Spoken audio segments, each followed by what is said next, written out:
Good morning guys! Welcome to Pau TV! Today guys ay birthday ng aming nag-iisang bunsong babae. Kaya nagtutulungan kaming magkakapatid na i-celebrate ang kanyang birthday.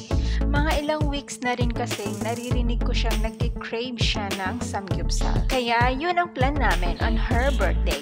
Kaya andito na kami guys sa Sarang K-Town dito lang sa Dipolog City. This time guys ay kumukuha na kami ng mga ready to eat na mga pagkain like fermented pickles or mga side dishes. At kumuha na rin kami ng mga meat na lulutuin. Ang ganda pala ng table na binigay nila sa amin dahil napaka-fresh lang ng hangin. At ang ganda pa ng ambience. Tingnan nyo guys, parang ang sarap tumambay habang kumakain. Wala ring lamok dyan ha, in fairness. At eto na nga, nagluluto na nga ang ating birthday girl.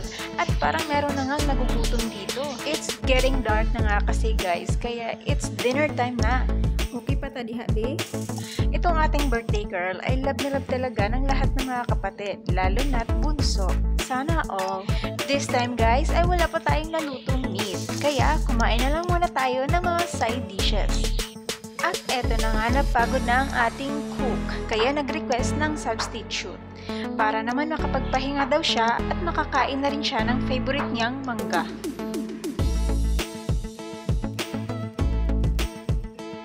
At dahil gutom na nga lahat guys, nagtutulungan na kaming magluto. Sa wakas, nakakain na rin. This time, ang aking husband naman ang nagluluto. Nagluluto habang kumakain. Para naman mabilis ang pagluluto natin, ay tinulungan ko na nga ang aking asawa. Ang ganda sa feeling, yung parang nasa bakuran ka lang, yung parang nasa labas ka lang ng bahay nagluluto. Kaya mas nag-e-enjoy kaming magluto ng nakatayo. As you can see, minamadali na nga namin ang pagluluto para naman sabay-sabay na kaming kumain. At ngayon ay kumakain na nga ang lahat. At bago yan, gawan ko muna ng lettuce wrap si Mister.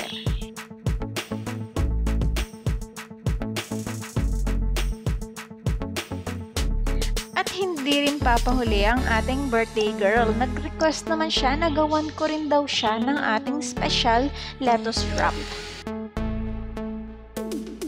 Ang sarap talaga ng kain namin dito guys. Lalo na nag-enjoy talaga ako dito sa kimchi nila guys. Dahil ito talaga yung lasa ng kimchi na gusto ko.